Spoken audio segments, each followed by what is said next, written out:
prendre le risque.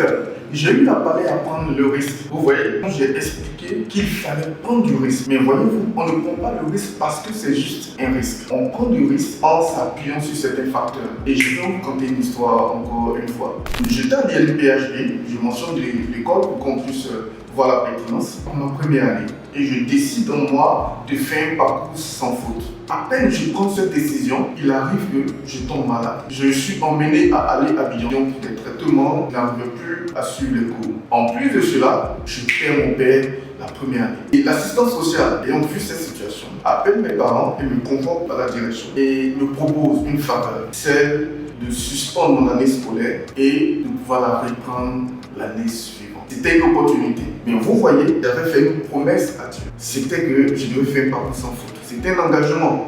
Mais j'avais aussi la conviction dans mes prières que ça devait être ainsi. Alors, je réponds au directeur et à l'assistant social, non, je continuerai mon année. Le directeur est top. Il me dit, mais tu es conscient que si tu échoues, tu n'as pas de couverture, tu seras renvoyé. Je dis oui, mais je continue mon année. La nouvelle a pris l'école et on me voyait pour ce stupide qui refoule en fait une opportunité, une occasion et qui s'entête. Mais vous voyez, ce n'était pas de l'entêtement, c'était la prise de risque. Tout le monde pensait que j'allais être renvoyé. L'année scolaire finie, je suis en deuxième année. Donc vous voyez, c'était un grand risque de refuser au fait l'opportunité de suspendre son année et de la reprendre. Mais regardez une chose, quand je fais le point, quand j'analyse, si j'avais accepté cette proposition, j'aurais peut-être eu l'occasion de reprendre une année saine. Mais je n'étais pas sûr, je ne serais pas sûr d'avoir la position que j'ai aujourd'hui.